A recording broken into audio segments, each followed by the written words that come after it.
Hey guys, what is up? Welcome to So Crypto, your home for Crypto TA. I am your host, The Wolf, and tonight we're going to be looking at Bitcoin Undecided. Now, if you're catching the stream live, welcome, and if you're catching the replay and have any suggestions for us, please leave us a comment below.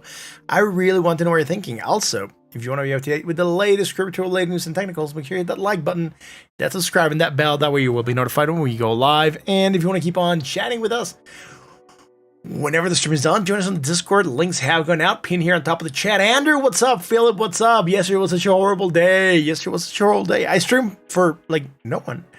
So that was interesting. Haven't had one of those days in a long time. Like, just having a stream where there's, like, no one to talk to. That was really freaking weird. But thank you guys for being here tonight. I really appreciate it. Definitely, it's cool to have people watching when you stream, right?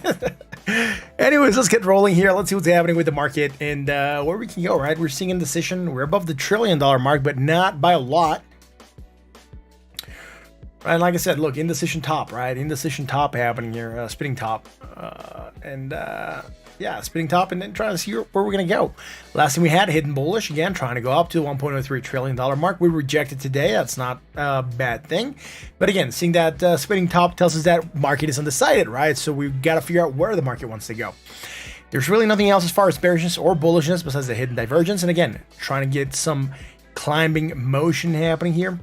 If we zoom out here, man, I think we get a little bit different of a story than what we were seeing with Bitcoin. And I'm just going to place a channel here of sorts. Just see where we could be at. That channel's too large. It doesn't make sense. We're going to have to re-anchor, reposition this channel. That's going to be one of our points. And then the other point is going to be somewhere around here. Is this going to work as a channel? I'm not even sure, man. I'm just trying to see if we are within some kind of channel on the larger trend here. Yeah, it looks like it. All right, it looks like we could make this channel sort of work for us. Let's see. I'm swimming out here. Let's try and see if I can get a touch point up here and get better touch points up here as well without breaking the channel, right? That is key. We do not want to be breaking the channel. So I think if this is the case, then yes, we're getting that same break that we got with Bitcoin, right? But I got to adjust here and contemplate for this little bit, right? So again, high, low, high. Not quite the low, but the midline, or the 20 moving average, the high point again, midline of the channel, high again, and now the bottom breaking out of it. Man, I mean, it is very freaking close. I'm considering whether or not I should use the wicks for this. All right, let's go with the wicks. That considers the wicks, and all the wicks are more or less within the same area now, right? So wick in, wick in, wick. So now let's go to the bottom portion and use the wicks as well. Is that going to make sense? Yes. All right. So this kind of makes sense a little bit more. Getting the same respect, right, for the midlines. But we are back in this upsloping channel, right? We kind of broke out of it, but we're back in it. I'm not trying to be bullish or find anything that is bullish. I'm just trying to see, you know, if I could make the channel fit to where it would make sense, right? So that's what I was suggesting for. Again, bullish, that means that we could be going up to that 20 moving average, right? Use wicks for channels, fibs, and pitchforks. Seem yield better results. Yeah, it depends. It depends. Wicks, I mean, there's two ways of looking at this, and it's always like, you know, a debate going on around it. You ask a trader, he's going to tell you one thing. You ask another trader, he's going to tell you another thing. Wicks account for all movements throughout the day, right? So if the market was very volatile and you had these large wicks, right, they're accounted for. But on the other hand, if you don't use the wicks and you use the bodies, what you're doing now is you're tuning out, to some extent, those outliers that could be what make that wick really go out of, you know, and stretch farther out than it should have. So when there's a lot of volatility, I tend to stick to the bodies. When there's not a lot of volatilities, I could go with the wicks. It just depends. I always adjust. Their trader said, well, even if it was, you know, an outlier, it's still a point that happened, so it must be considered within the analysis. And there's traders that will tell you, outliers shouldn't be considered because statistically they're not going to affect it, right? It's an outlier. So yeah, it's two ways of looking at it. For me, if there's a lot of volatility, a lot of wild wicks going on, I'll stick with the bodies. If not, bodies or wicks is not at a place where it's really affecting it that much. At least here, it just makes it feel as if, you know, most of the bodies are staying within the channel. So with that said, we could be within an upsloping channel. That means that we are going to be trying to break here the 1.03 trillion. If we fail that, can I get us to break outside of this channel? Even if we were going with the bodies, what we were seeing was the line was coming in like this, right? We're using those bodies at the top. That was telling us that we are rejecting getting back into the channel, right? So again, both could be accurate ways of looking at it. Impulse down, upsloping consolidation. Upsloping consolidation tends to bring farther motion down, right? So maybe it is that we are failing to break back into the channel, and that's going to lead us to farther sell-off. All right, let's go see Bitcoin. I think Bitcoin's going to give us a better idea as to what could happen. Bitcoin, $21,546, man. It's still in range. Just waiting for it to load, but it's still in the range. It's still on the freaking range. There we go, right? Look. The range, respected, all right. The bottom part of the range, 20,911. Upper part of the range, 21,955. Like we said, we could go to both. We have gone to both. We came back down to support. Now we get up here to rejection, resistance. Now back and trying to see what we're going to see here, right? So we're not getting that much. Again, checkerboard, right? Green, red, green, red, green. I think checkerboard patterns tend to break down. I can't remember. I'm gonna have to check this one out.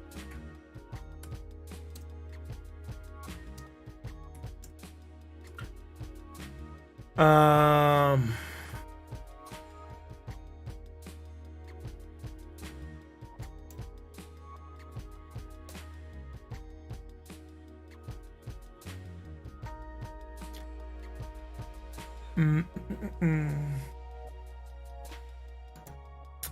trying to find it. But there is such a pattern where you get like this kind of checkerboard formation. I can't remember what the name of it is. It's usually, I don't trade it often, and I usually don't hunt for it. But seeing it here, right, it's just showing indecision. And that decision is going to have to break somewhere.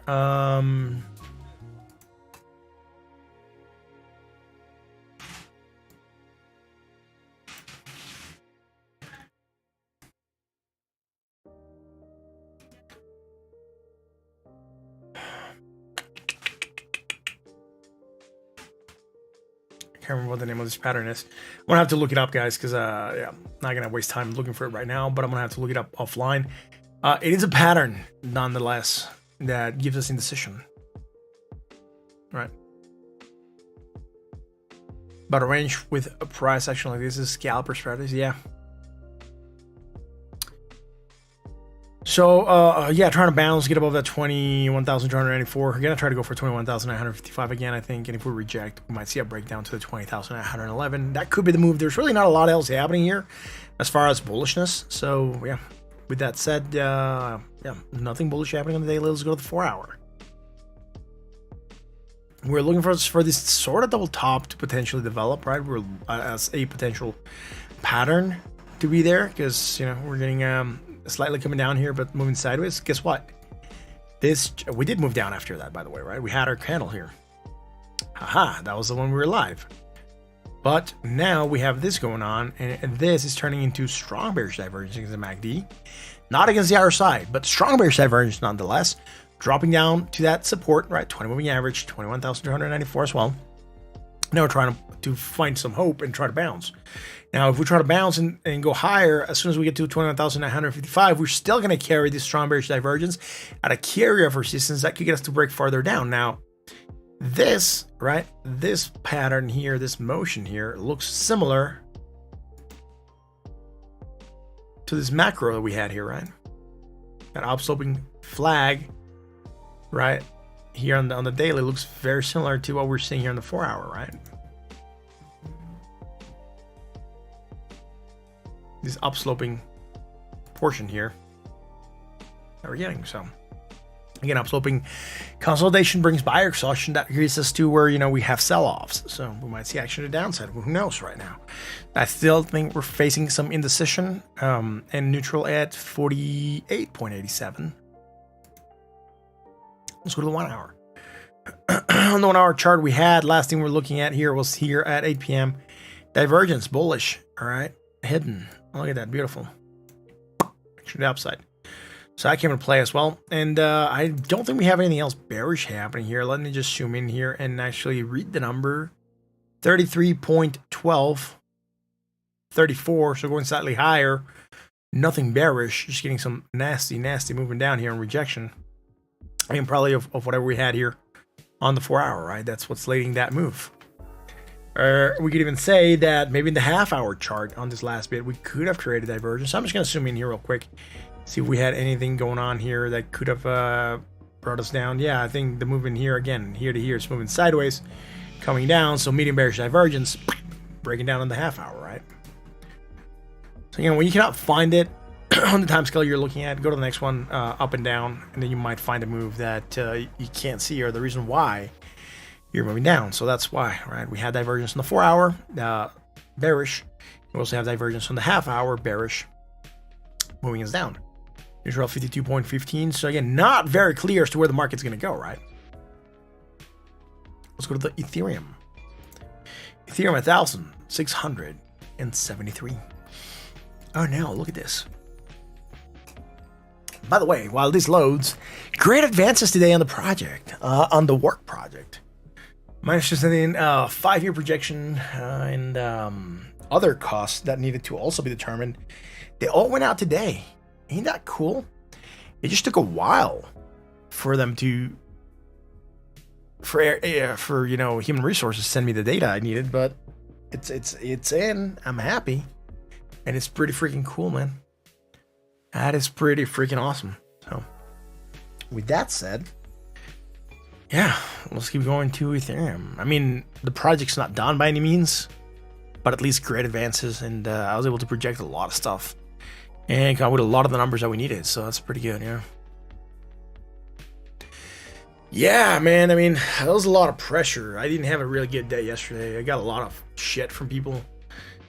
But, you know, it wasn't my fault. Like, I was not getting the data from the people that I needed to, so... But, you know, now that I got it, and people know that I got it, and they saw that everything is done, you know, it just turns the tables, because now they're like, oh, well, this guy wasn't bullshitting us. Yeah, hopefully this is the way they're going to see it. Anyways, again, same stuff, upload consolidation, hitting that 1,674 right now, trying to get above it, but, you know, resistance. Gonna see how that gets, and neutral at 48.65, right? Let's go to the 4 hour. Bearish divergence, we still have it here, hidden to here. Again, move this down in rejection of that zone. And now we're having it here, and we're seeing it similar, right? Putting some resistance. Now trying to get above. If we do get above and get a couple candles above that 1,600, it's going to become a support, and that's going to be key for us to hold, or try to hold this area. That could set the tune for a farther rally coming in. Neutral at 54.40. Yeah. Not only was I able to project that, but I was able to project a lot of other stuff, man. It was really, really cool to be able to get that advance going in. Because this project has been going on since, I kid you not, we started with traveling to the sites on October of last year. And it's just every day it has to do something with this project for the last almost 1 year. And it's really a pain in the butt because it gets really boring and there's people pressuring for stuff and it just takes forever. And it's not our fault. We already presented once. This company wanted us to, you know, make adjustments, and that's, you know, now taking more time. And, you know, that it's just a pain in the ass. But, you know, just working on a project for over a year nonstop, it's really tiring because it's just hanging over you all the time, and they're asking you stuff all the time about the project. And it's just, can we just talk something else that is not the project? And the answer is no. Everyone wants to talk about the project. It's a huge project. No joke. Just on one of the faces that we were talking about that has a 5-year expansion, that was one of the ones that I was projecting today.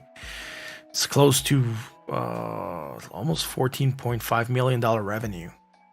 So yeah, it's not that bad for a 5-year contract. And that's just one phase. There's still 4 other phases that still need to project. But yeah, it's gonna be a hefty project. Bearish divergence, action downside, moving down to the 20, trying to find support, popping a bit to the 1,674. Nothing else bullish happening, just bouncing of support, and you're gonna see how this goes, right? Sounds big time. Yeah, the only bad thing is I don't get any commission from it. It fucking sucks. I gotta put in all this time, all this effort, for the same fucking pay, which sucks. I'm hoping that after a project, if we win it and if it does come true, at least I get a good pay raise or something, because it's just fucking nuts. It's a huge project for the company. If they don't they're gonna probably what they're gonna do is whatever company does. Oh, that's what we pay your salary for. That's what's expected of you to bring these projects. Now you brought something big. Blah blah blah blah blah. I need to justify a way to get this. So at least I know I'm gonna be the key account manager for it as well. So I don't know. They're probably not gonna take kind if they win the project. The next day their key account manager leaves, right? So it's gonna be interesting because I'm really close to the people that are running the with the other company, with the company we're gonna give this project to. I'm kind of close to them, so we've created a good relationship since we've been traveling and doing everything and back and forwards in communication. So I think they're taking a good liking to me. So I don't think it's gonna look good that they win or we win, and as soon as we win, I'm gonna ask for a pay raise, and if they don't give it to me, I'm just gonna tell them to fuck off or something. But hopefully they'll give me a pay raise, and we'll be happy campers.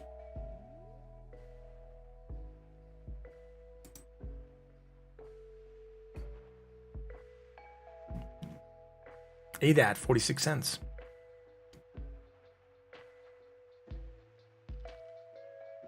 Oh man, it's stuck.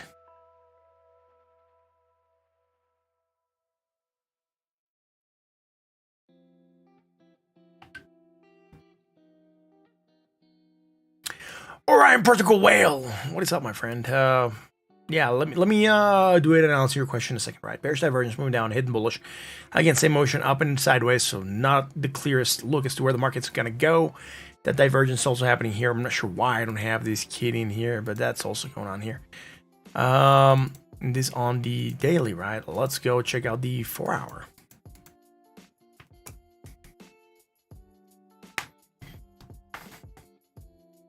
All right, in the 4-hour, we're also facing the same indecision. So I guess it is a crypto wide.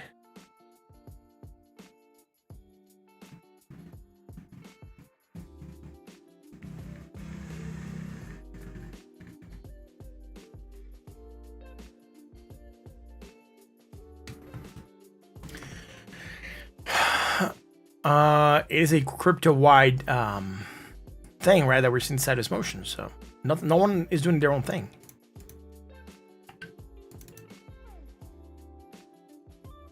All right, we're moving sideways here, and are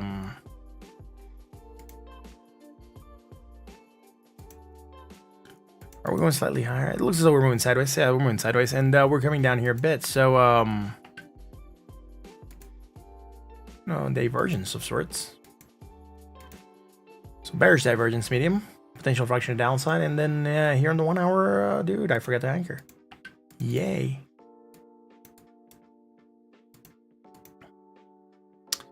Alrighty, and here, what do we have, man? Again, same sideways motion, and even from back here, just coming down a bit. So we're getting similar stuff, right? A medium bearish divergence, right, even to here, and then to here as well. And all we're doing here is just coming in lower. So bearish divergence, medium, action downside, moving down, trying to pop, go into a 20, and that's about it. So, it's it is what we're having right now. That's interesting to see that a lot of the market is just the same, right? Again, not really a lot going on. Now, to answer Orion's protocol question, any recommendations whether I should build a Bitcoin position or a lump sum or getting cheaper or DCA daily, bro? I would say DCA is going to be your best average. It's like you're hedging your entry into the market. And every time you hedge your position, you run less risk of getting wrecked or getting screwed. So if you want to hedge it, I would say hedging is usually the best. Unless you believe we're going to spike like crazy from here and you're going to miss out on it, then you probably should buy a lump sum, I guess. But I would usually just say DCA. Even when I was doing trading of, of hard commodities, or just commodities like metal commodities, precious metals, non-ferrous metals, and things like that. We used to, even when I bought from a client, just for us to be able to fix the price and tell the client what price we're going to buy in, we would place and hedge basis an unknown time frame, right? So we would base our pricing, let's say 1 month after month of arrival at destination, or 1 month after month of delivery to the warehouse, of our week following week of delivery, right? So that's how we would price it. Usually try to go for the month. That way, every time they would deliver material, we would be hedging every month on the price. And if you buy every day, right? Let's say they gave you 30 metric tons, and every day you go to the market and you sell 1 metric ton, because that's what you do when you hedge, right? You take opposite positions. So we would sell 1 metric ton of what the guy was giving us. So we had to pay him the 1 metric tons, but we were also selling it on the market immediately. 1 metric ton a day at the same time, you would very likely get an average of what the market was going to be for the month, right? So every day you're buying a similar portion. Now, when the material got to the destination, we would do the opposite, right? We would buy it from the place where we hedged it, right, where we sold it. We would buy it back, and then we would sell it to the client, right? So that's basically how we would hedge. And year for long term, I would say, yeah, long term is fine. I think about getting 10% of my capital to Bitcoin from 19K and everything at another 10 as Bitcoin drops 2.5%. Yeah, bro. I mean, holding position for 5-year hodl. All right. It just depends on what your outlook for the market is. If you believe crypto is the next big thing and it's going to be 5 years from now, it's going to be worth a lot more than what it is now, then yeah, doesn't matter how you buy it. You're going to get in, it's going to be five times larger, right? Now, your strategy for getting in is going to depend on, a lot of factors.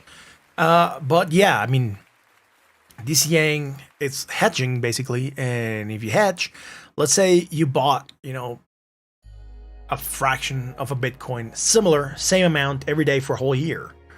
What you would end up getting at the end of the year would be the average price of Bitcoin, right? So you would be hedged against the price of Bitcoin. So let's it works both ways. It protects you, but it also damages you. Doesn't damage you in a bad way, but let me go here on the monthly for Bitcoin just so I can explain this or illustrate this in a different way. All right, let's say the last 12 months, right? So it's August. Where's the other August? It's here, right? So let's say you were gonna hedge, from August to August. So from here to here, you were hedging. You would basically be getting this here median line as your Bitcoin. Yes, you would have had an up, you would have a down. So maybe you would have gotten a little bit better off, and you would have ended up buying Bitcoin at an average of 38,197. Now that would be your average for right now. But if you would have been the opposite, the market would have gone up. You probably would have not have earned as much. Here, you're also not losing as much than if you would have bought all in here. You're hedging on the way down.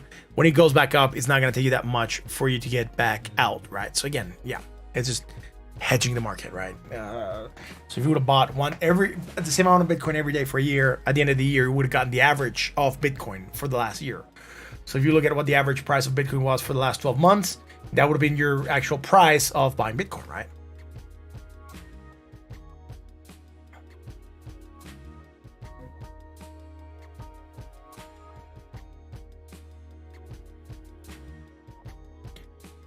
Only thing I'm worried is the CA might not be able to inject enough money into the market before it starts to go bullish again. So many have recommended to just lump sum as we are closer to bottom. Are we closer to bottom? Are we closer to bottom? Right? Is that a fact? Do we know for sure we are close to the bottom? What if the bottom was 12K? What if the bottom is 10K? Right? Can we go there? We can. We've seen it. Right? We've sort of talked about it and not justified it, but we've talked about it. All right, let me get out of this. Let me hide the Bollinger Bands. Let me get out on log scale here and zoom out. And I can just show you this as a quick example. Every time the market has gone from its parabolic advance and broken it, it has dropped from the high point to the low point. Here it was 86%. We already measured it once. From here to here, we're looking at 83%. And from here to here, this area here, we're looking at the 30%, right? Sorry, the 80% as well, by hitting that 12 to 9K. So if Bitcoin is to drop like it has done in the past after it breaks its parabolic advance, look at this. Look at the move here. And look at the move here, right? Now, what I'm going to do is I'm going to go to this chart real quick. We might be able to see it a little bit better. That's busy. Trying to get one that doesn't have a lot of stuff in it, which just doesn't seem to work. I have a lot of stuff on my charts. This one's a little bit better. So we had this sort of triangle formation here, right? Down sloping formation, then we broke it down. Here, again, we're not quite there yet, but we are getting something that is somewhat similar, right? As far as formation, so.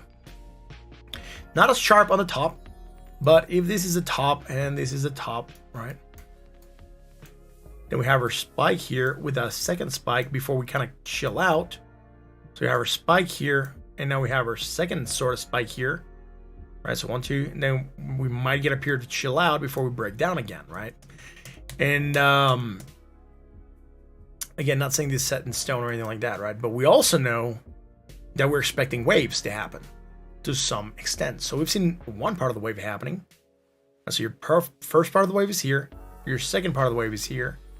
If we go for that third drop, that could very easily get us to 10 to 12K. All right. Before we pop. Now I'm looking at what's happening and where we've gone in the past, right? Not what other people talk about, because I really don't look at what other people talk about. I just see what's happening here in the past. Break that parabolic advance from high to low, right? 86%. Break the parabolic advance here as well from high to low. 84%. Break this parabolic advance. Let's just go for 80% if you want to be kind to it. Look, 80%, right? 13,000. 83%, 11,000. 84%, 10,000, right? 86%, 9,000, right? Now, why do I also believe there's a chance Bitcoin might go down there? Let's go to this chart in the daily, and I'll tell you here in a second. If we zoom out here, this chart has the gaps for the CME. So we have 1 gap, 2 gaps, 3 gaps up here. We have a gap here that didn't quite get filled around the 18,000, but guess what? Guess what? Down here, back in the 9,000s that everyone's forgotten about, there's a gap that we left here at 9,600. So if we do drop 86% from the high point, we could be going to close that gap, and then we have no longer any gaps here on Bitcoin. To the downside, all the gaps we are leaving are to the upside. Now, is this the bottom? I don't know. Frankly, no one knows. Best we can do is estimate it, right? I'm not sure yet. The market has finished going down. I'm not sure the market's ready to go back up. The market is cyclical. Have we run our cycle? Probably not, right? Probably not. So, just for you to see what I'm looking at or what I'm telling you, I'll bring this chart back up and get on that weekly. It's gonna be easier to look at this on the weekly. Trust me, I've looked at it before. Now, like I said, I'm not saying that we have to go down to 12K, but I'm not sure we're ready to move back up, right? That's just what I'm getting at. So, look, every time we break to when we start our up cycle again, or when we can say we bottomed. So from break to bottom, 567 days, right? And then here from break to bottom, right? Break to bottom, around 308 days, right? So here from break to bottom, it seems like we're diminishing every time. So from break to bottom, if we just go for 300 days, 308 days, we're looking at least all the way until March 2023 before we start moving back up, right?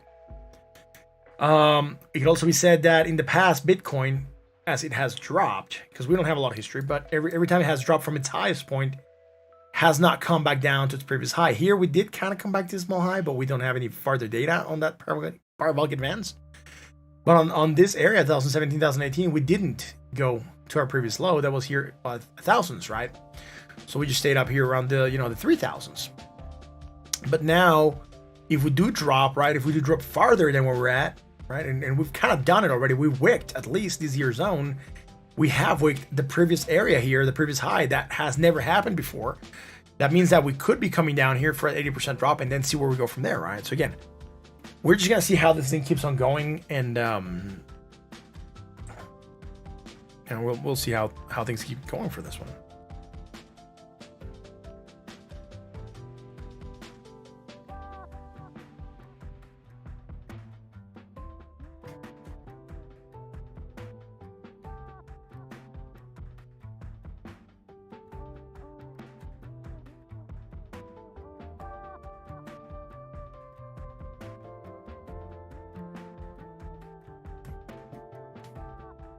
One quick second, guys.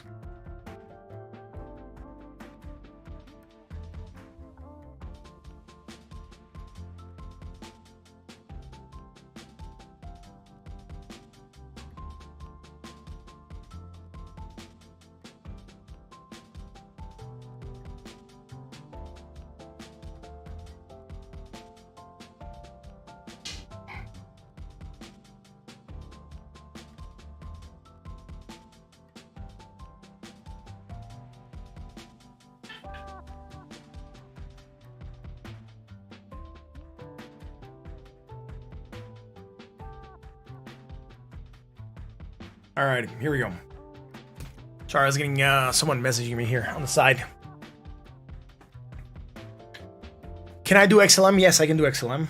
Of course I can do XLM.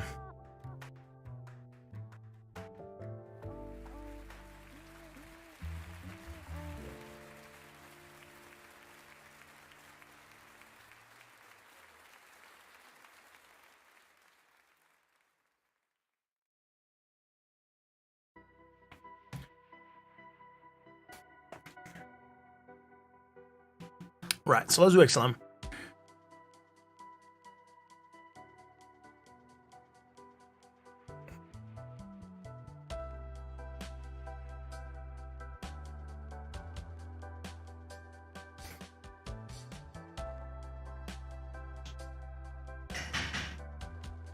Where's my XLM? I'm trying to find it here off the side, and here it is, XLM at 10.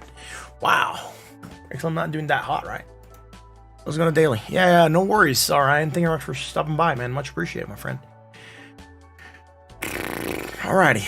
So we were breaking out of this, down fallen wedge. We're looking for a break to the upside. We did break to the upside. We didn't quite go for the measure move. That's all good. XLM, hidden divergence, hidden bullish. And again, just like the rest of the market, right? It's very, very similar to what we've seen here with the Bitcoin, and I'm not seeing anything super different here. Yeah, off the side. Neutral at 40.27. Sideways motion, that seems to be the case for XLM. Let's go to the 4-hour, man. On the 4-hour, same indecision, right? Same indecision. Every time we're coming in lower, here we're also coming in lower. Just having it here, we're going slightly higher, creating some hidden bearish divergence. Again, part of the reason that we're seeing that pressure build up and moving us down, right? So hidden divergence. Sideways motion, not the cleanest move, but if you just want to get some fibs for this, which I think might work to see where we're at, this fibs here might work. And we are trying to stay above that 76 in a retrace. And I'm not even sure this is the low point that we should consider. It is the low point because, here we did a deep retrace on this move. But if you just want to consider a lower point, you could just go with this one, right? And see that you're bouncing at that 786 and trying to stay above that area. Again, does it make sense from the high point? Let's see. We did drop 382. Try to claim, drop farther down. No, I don't like this fibs. I want to have to fib it on a different channel, I guess. But, you could always fib to try to get an idea as to where we're at. And what I'm going to do for this, I'm just going to go to the lowest point here to the highest point and see where we're at. So let's go to this low point here to the high point here. Ignoring the data, again, the long wicks could be outliers. I don't want to consider or account for outliers right now. But again, see that bounce 786, 618, that seems to be legit, right? That seems to be okay. And it seems to be a good area that we're trading in, right? So targets right now, and I'm moving up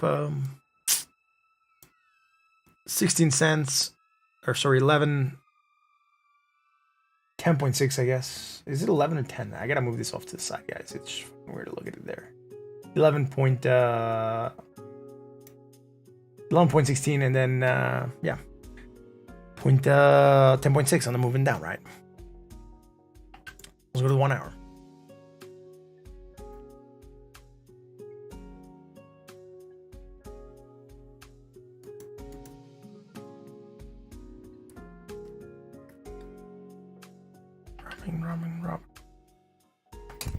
One quick second, guys. Again, you know, stuff from work. I gotta answer it real quick. Sorry about that. Since I just sent all that information, probably people are starting to come up with questions.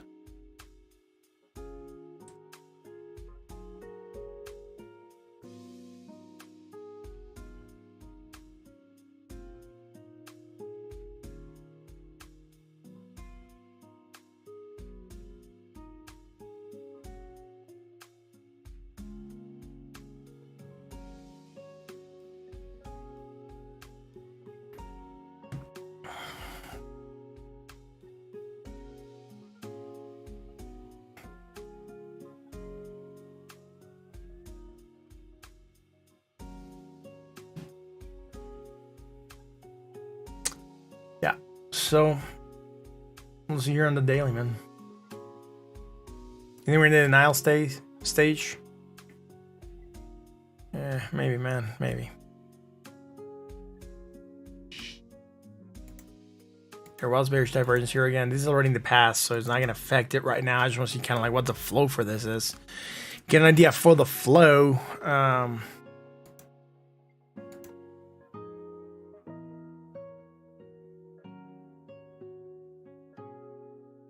Neutral at 51.86, right? So, yeah, there's really nothing else going on here, man. Do I ever look into commodities? I used to trade commodities. So if you're asking about commodities, I used to be a trader for Glencore. That's one of the largest. It was one of the largest traded commodities companies in the world. Now it's actually the 4th or 5th largest mining group in the world after they acquired Xstrata or merged with Xstrata. But yeah, I used to be a Glencore trader, and then I became a trader for Market Investments, and all we did was, you know, at least my expertise was in the metals market, so non-ferrous precious metals, and now I do ferrous as well, indirectly, and I did ferrous metals when I was in Market Investments, and also did grains when I was in Glencore. So yeah, I've looked at commodities before.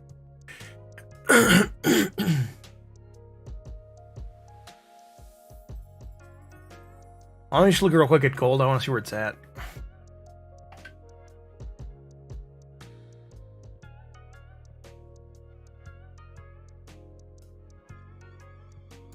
Gold 1,755. All right. Yeah, it's also getting some recovery. Oh, yeah, instead of trading, right? Yeah, not me though. But yeah, if you read the book, probably. Speaking of oil, Mark Rich. He started Glencore, actually, before it was Glencore. Employees bought it out after a lot of scandals, and then he started Mark Rich Investments. So I work for 2 Mark Rich companies.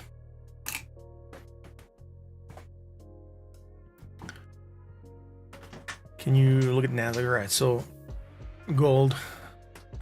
All right, gold has bearish divergence of sorts against the RSI, right? Look, we're coming up higher, coming in lower. That's on the hour, though. Let's go on the daily. Yeah, bearish divergence dropping on that. No bullish divergence coming in. And 1,755, right? So, yeah, that's it. I wonder. I gotta see something real quick here.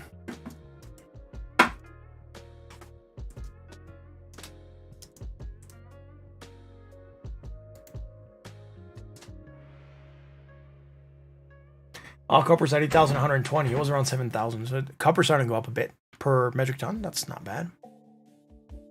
All right. Oh, that's all right.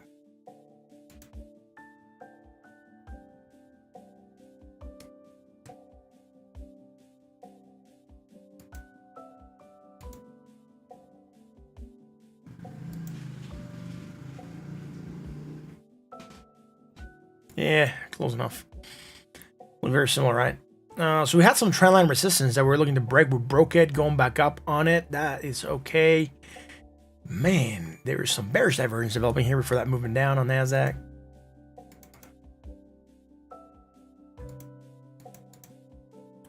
Right, that's the move here I'm talking about. Is there hidden divergence? Not yet.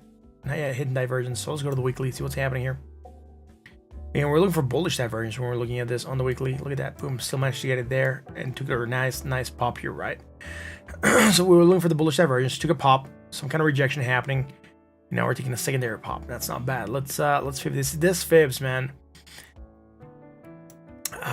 Yeah, I'm not sure where we should even go for the fibs because they just go down forever and never and never, right? So if we go from down here, I don't think we're gonna be making any kind of valid retrace. We might. Still on log scale. Let's get out of log scale. We are making a valid retrace. All right, so we're trying to reclaiming that 236, but we could also go shorter here on the fibs and go from here. That is, let's say, our local low to the high, and then we're making a retrace around that 618, and then trying to stay above that 382, right? Again, now I'm gonna go with this fibs for this. I just want to see where we're at, more or less, get an idea as to where we could be going. And again, we're breaking this sort of trend line resistance that goes like this, right? That's the line we broke. 200 weekly moving average. All right. Definitely take it out of the block scale. Otherwise, this becomes a freaking nightmare. But let's go here and put 200. 200 weekly moving average. We're above it. Great. Yeah.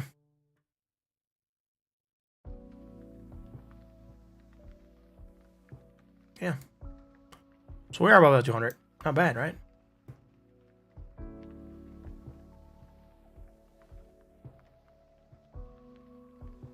Also recovered.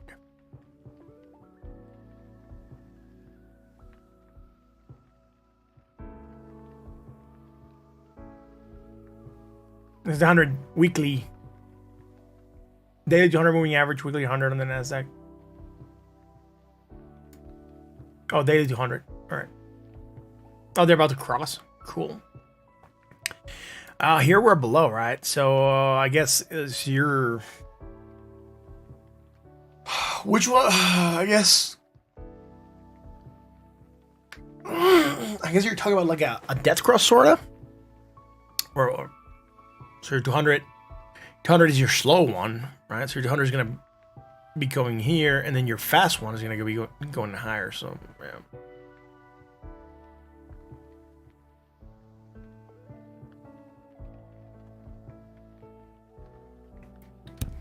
So you're talking about a golden cross probably happening, right? Of sorts. Not a death cross.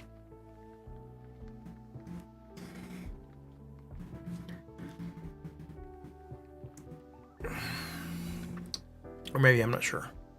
The 100 weekly. I cannot bring the 100 weekly here.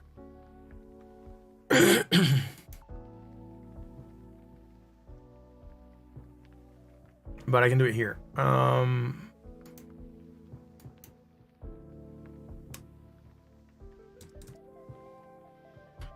Alright, so your 100 is higher on the weekly. Yeah, death cross. Alright, yeah. So this is going to be higher. The other one's going to be coming in like this, I guess, right?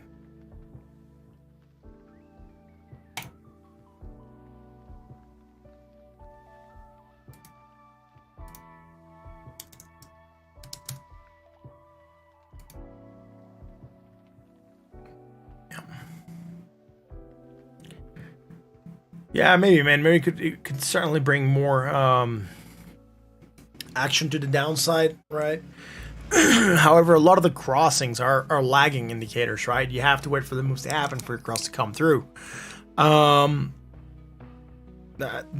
by the time the death cross comes, a lot of the movement has already happened or played out, right? I mean, the death cross, it's happening because you're moving down. That's, what's causing it. But by the time that you death cross, right, you already have moved down. So sometimes they don't come in with a lot of strength, right?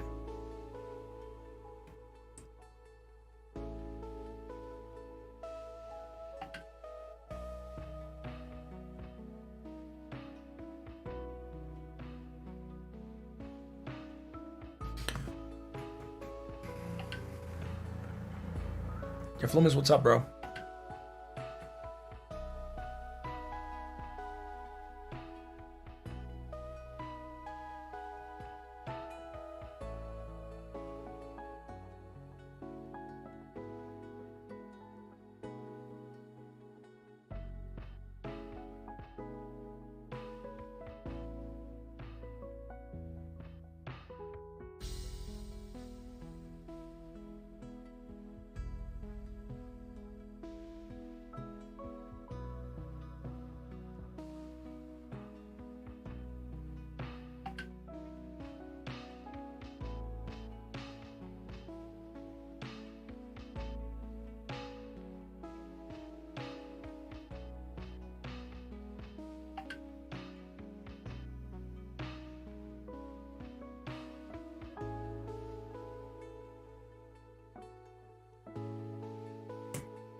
Sorry, guys. One quick second.